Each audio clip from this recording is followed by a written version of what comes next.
Hi everyone, I hope you're doing well this Tuesday, May 17th, full moon. I hope you've been enjoying the videos I posted of our trip this past weekend. It was actually really nice.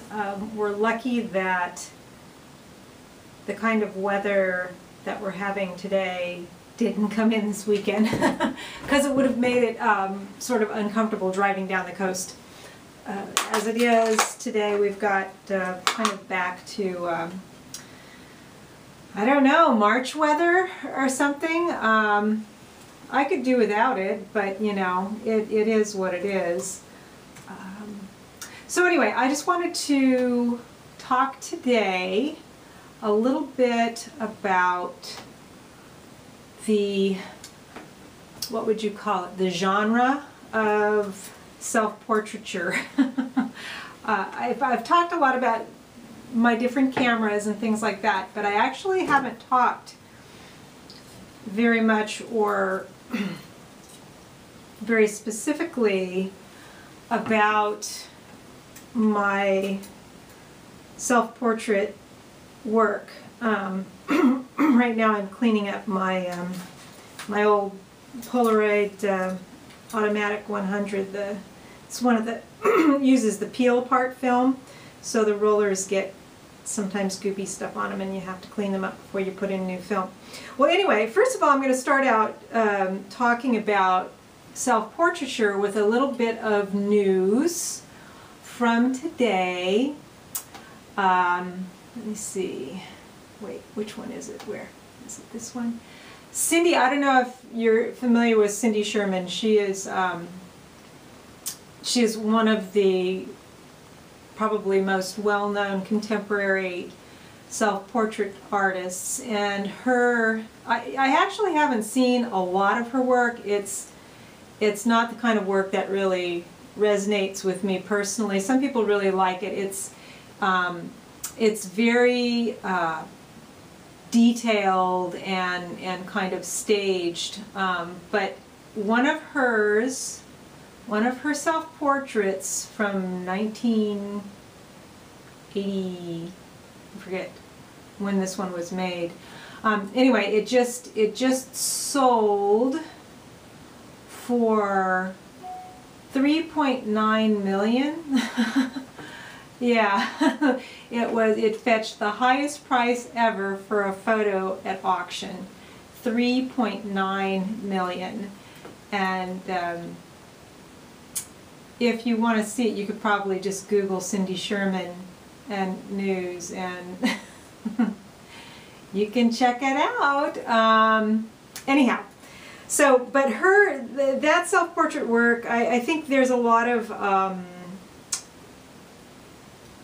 she makes a lot of social commentary with her work about women and kind of feminist sort of ideas, I guess. I don't know. I haven't studied it that closely because, like I said, it just hasn't resonated with me.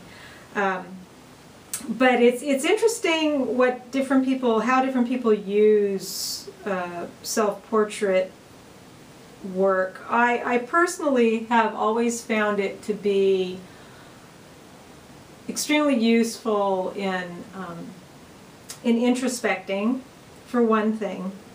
No matter how we try to present ourselves to the camera, it will frequently, especially when taking a picture of yourself, it will frequently capture things that you may not intend it to capture. So my own self-portrait work has always, I've always really made the effort to keep it as honest as possible. And it's more of a free-flowing sort of expression for me rather than something really staged. I don't typically stage things. Even my still life work is pretty casual, and it's more like I find the still lifes rather than I create them. So it's it's very similar with my self-portrait work, and I really started doing it in earnest about, well, when I came on to Flickr. A lot of people were doing self-portrait work, and especially when you want to, as I did, explore the human form as a subject. You know, I was the closest thing around to use. And that was at a time when I was, you know, entering my late 40s. And I was and continue to be on this path, well, all life is a path, isn't it, of self-exploration and acceptance and moving through transitions and all that. So I have used the self-portrait genre to help me learn more about myself, and particularly to help me accept myself. I won't say that I'm always successful because sometimes we just live with who we are.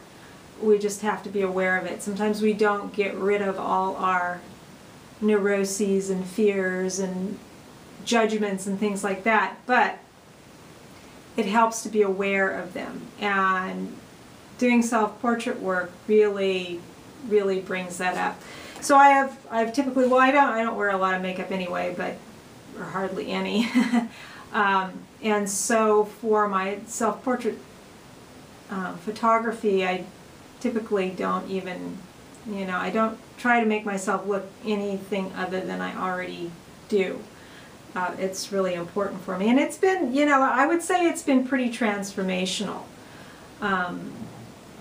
in my acceptance of myself and my embracing of my transitions and my aging and all of that.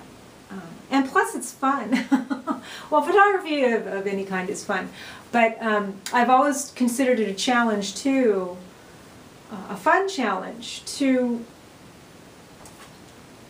put myself in the frame without knowing exactly where I am. For a long time, when I first started doing a lot of self-portrait work and nude work, I had a camera with a little toggle back, so I could see myself in the frame. Before that, I used an old 35mm camera, and I would set up a mirror by the tripod. But after a while, you kind of understand where you are in the frame, and so I can look through my viewfinder before I set the timer off and gauge where I will be in the frame. And with pinholes, you even have a wider frame because it's typically kind of a wide angle. So it's been, I consider it also not only beneficial in an effort towards introspection and understanding of myself, but in addition to that, developing my own intuitive sense as far as understanding space and where I am in that space, which is actually kind of important for me with my Aikido practice. And it could very well be that my practice of Aikido as a martial art and my self-portraiture have kind of worked hand in hand, one to enhance the other. So anyway, there are a few calls for entry coming up that I'm considering entering some of my photography, and a couple of those would be self-portrait. Today, I'm going to work with my masks of my grandmothers. I've done a few with this already, and I was thinking, hang on a sec while I get these off the bulletin board here. I was thinking of doing a couple more, because one of the calls for entry is for a show that has to do with the concept of masks. And I use these I enlarged an old photocopy.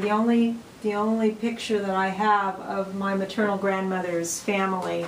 This is my great-grandmother, my Bielke Babsha, I forget what it is. This is my Babsha, my grandmother.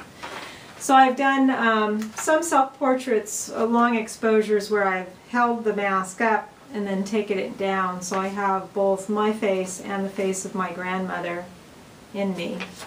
And I might work a little bit more with that.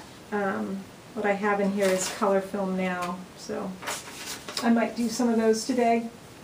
It is just a great, I also have a couple of rolls of black and white film to process from the weekend trip. I have a couple of color rolls and I didn't get them in because I had to run around and do some other errands this morning. So that's about it. I hope you're all doing well. I've been trying to play catch up with your videos.